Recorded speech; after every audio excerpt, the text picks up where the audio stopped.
वंदे मातरम। स्वागत है आप सबका हमारे YouTube चैनल एसएससी टारगेट में। दोस्तों बहुत बड़ी अपडेट है एसएससी जीडी को लेकर। दोस्तों इसमें आप लोग लगातार ये गलतियां करते आ रहे हो।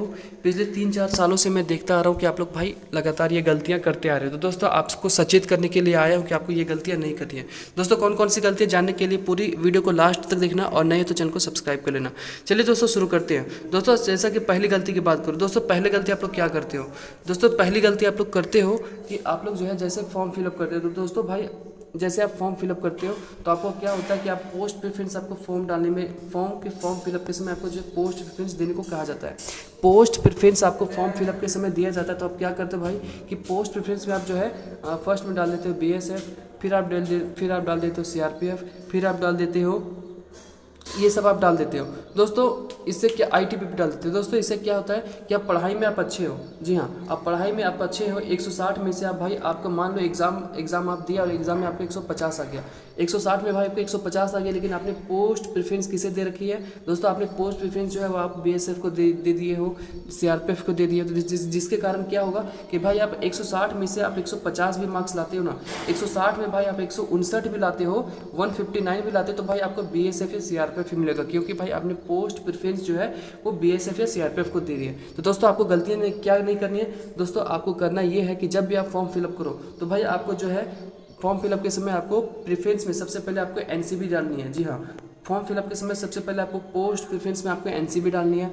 एनसीबी के बाद भाई आपको एसएसएफ डालनी है। एसएसएफ के बाद भाई आपको सीआईएसएफ डालनी है, और भाई सीआईएसएफ के बाद आपको जो है एसएसबी डालनी है। जी हाँ, आपको ये पोस्ट प्रेफरेंस डालनी भाई। अगर आप ये पोस्ट प्रेफरेंस डालते हो और आप पढ़ाई में अच्छे हो, आपके अच्छे खासे मार्क्स आ जाते हैं, तो भाई इसमें से आपको किसी में भी आपको जो है जिसे आपने फर्स्ट प्रेफरेंस दिया उसमें आपका सिलेक्शन हो जाएगा। दोस्तों ये भी नौकरी लगने के बाद पछताने ना पड़े, ये बात। अब दोस्तों दूसरी बात क्या है कि दूसरी बात ये है कि आपका जो भी साइबर कैफ़े में आप फॉर्म फिलअप के लिए जाते हो। जी हाँ, आप जो भी साइबर कैफ़े में भाई आप फॉर्म फिलअप के लिए जाते हैं, तो आपको क्या होता है कि आप वहाँ पे भीड़ होने के कारण आप क्या करते हैं, अपना डॉक्यूमेंट उस साइबर कैफ़े वाले को दे देते हो और कहते हो कि भाई मेरा फॉर्म फिलअप कर देना।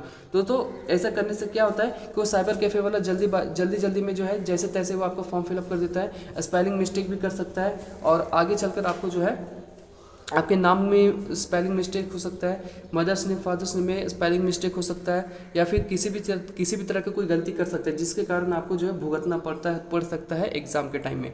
एग्ज़ाम के टाइम में भाई वो आपको भुगतना पड़ सकता है। तो भाई आपको क्या करना है, जब भी आप साइबर कैफ़े में भाई आप फॉर्म फिलअप के लिए जाओ, तो आप खुद से वहाँ बैठकर अपने सामने बैठकर जो है फॉर्म फिलअप करवाओ, ताकि आगे चलकर आपको किसी भी तरह की कोई भी परेशानी का सामना ना करना पड़े।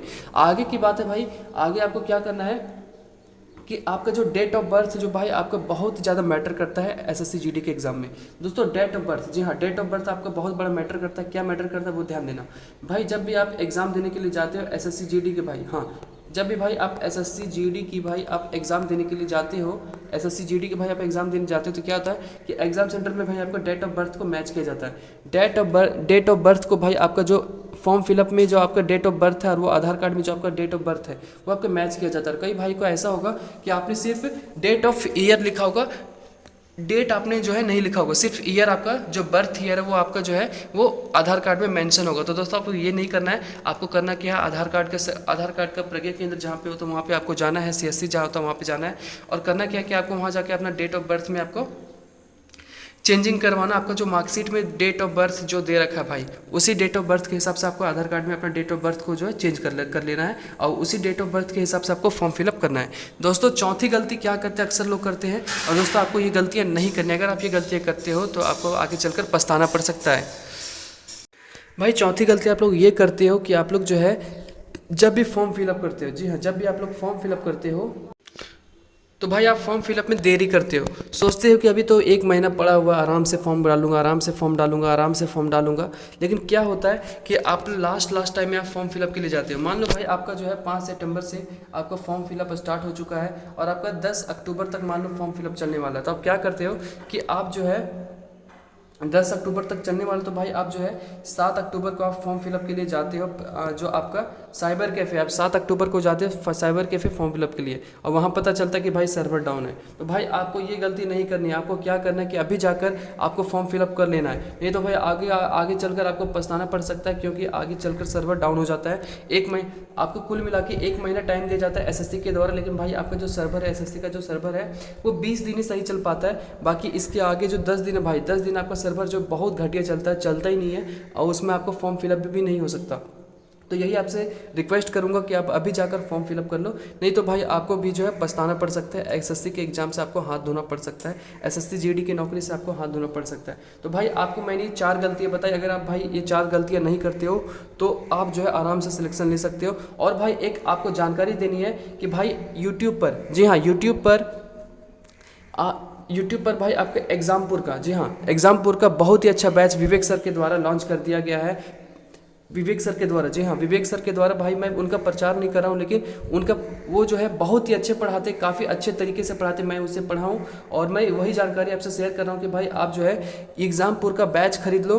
भाई 100% गारंटी देता हूँ, अगर आप मन लगा कर पढ़े तो आपका सिलेक्शन ना हो जाए तो मेरा नाम चेंज कर देना। जी हाँ, अगर आप मन लगा कर पढ़े तो भाई आपका सिलेक्शन ना हो जाए तो मेरा नाम चेंज कर देना। बस आपको एग्जामपुर से बैच लेकर पढ़नी है और अच्छे से मन लगा कर पढ़नी है। दोस्तों यही जानकारी थी। आपको हमारी वीडियो कैसा लगा हमें कमेंट पर जरूर बताइएगा।